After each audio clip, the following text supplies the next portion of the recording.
I look back and thought, no, this is actually better than I remembered it being.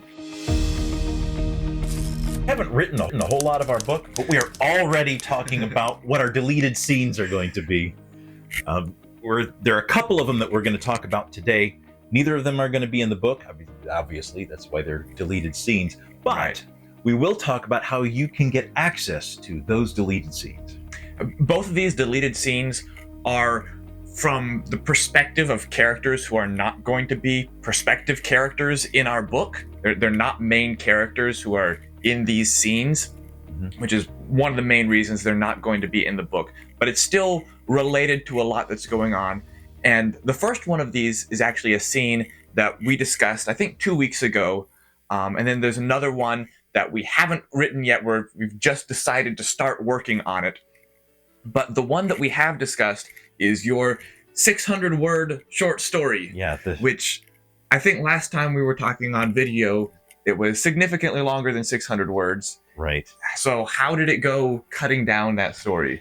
Well, I ended up identifying really a single thread that had a few stray fibers, I guess, that connect to the novel.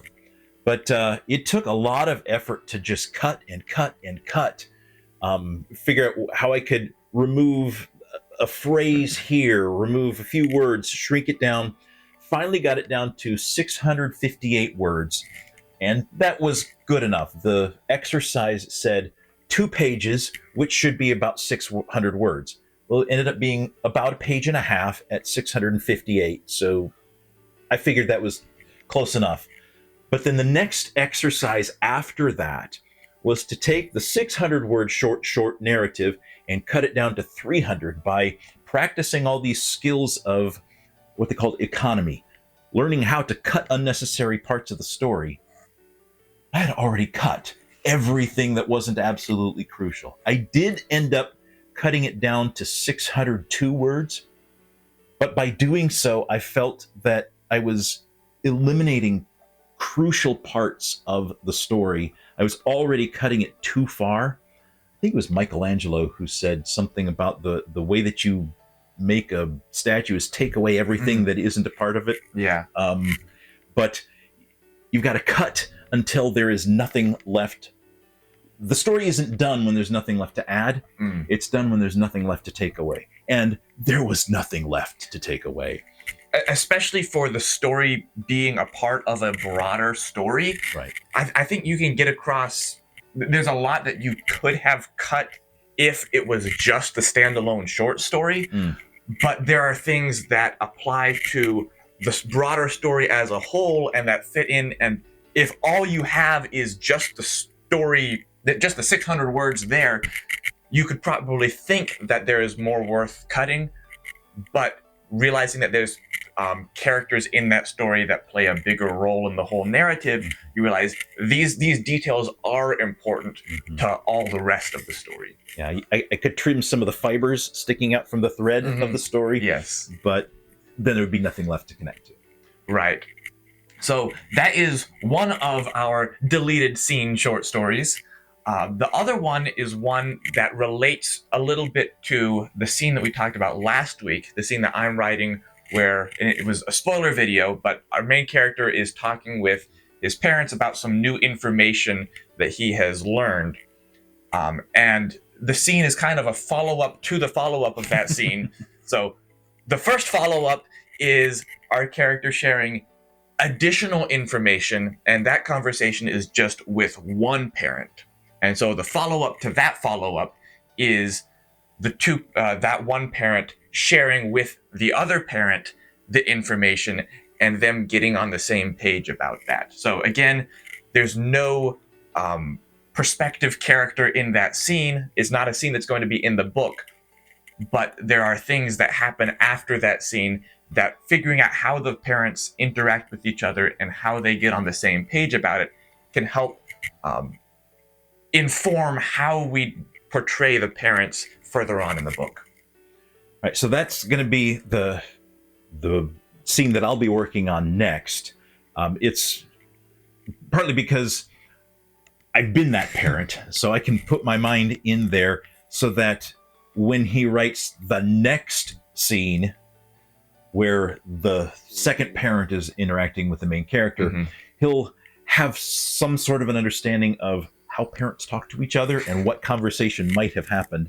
But it's what I'm looking forward to. It's a good exercise to practice some of the skills still within the world of the story that we're telling, and yet not be so attached to them that these initial skills that we want to hold on to it. When I look back at the 600 word short narrative, I feel pretty good about it, surprisingly. As I was writing and putting together the final draft, I still felt like an amateur writer trying too hard to sound professional. Then when I set it aside and then came back to it later, there were a few words here and there that I could polish up just a little bit, but most of the areas that I felt might have been what they call purple prose, I look back and thought, no, this is actually better than I remembered it being. So I'm eager to go through the same process with this other scene and be able to hone that craft a little bit. And I think it's a valuable skill to look at something with the intensity of, is this worth having? Is this good prose or not? Is this purple prose? Is this too much? And being willing to kind of set your judgment aside for a second. And this is something that throws a yellow flag. I'll take a look at it, but I don't want to make the judgment right now. Take a step back, look at it later, see, after having gone away from this for a little bit, is it still something that I think is not worth keeping in or worth changing? And that change in perspective from stepping it back for a little bit can help realize, oh no, this is actually worth keeping in. It's actually pretty good. Yeah. Better than I thought I could do. Even though these scenes, because of which scenes they are, like you said, not told from any of the perspective of a point of view character, they're extremely unlikely to be in the book. But we still want to give you a chance to be able to see them. So we are getting ready to start our own mailing list. So if you want to be able to, we love that you're subscribed here. We love that you're watching these videos or these shorts. But if you want to be able to actually read some of those things that we've been working on, we'll have a mailing list. You can sign up first to get the 600 word, 658 word, don't sit there and count them, short narrative. If you go to addplaceholdertext.com/Robin. Robin is the name of the minor character whose point of view we're using in this particular story. If you go to addplaceholdertext.com/Robin, you can sign up for our mailing list and we will send you a copy of the short narrative that we talked about a couple of weeks ago. And with that mailing list, we're not going to let you know, we're not going to send you an email every time we have a new video. This will really just be for to let you know when there's an opportunity to download another piece of content. Sometimes it may just be a character sheet or some other piece of material that we're working on to help us build the story. Something to give you a little bit of a background, more than you get in the video. A chance for a little bit more of behind the scenes into what it's like. So again, addplaceholdertext.com/Robin, and you can sign up for our mailing list and get a copy of your copy of our short narrative. And there should probably be a question to pose in the comments. I didn't actually think about that because our call to action is sign up for the mailing list. It could be, what do you think of the short story? If you signed up for our mailing list, let us know your thoughts about it. Give us some feedback. Excellent. Yes, we'd love feedback on, and really there'd be three questions.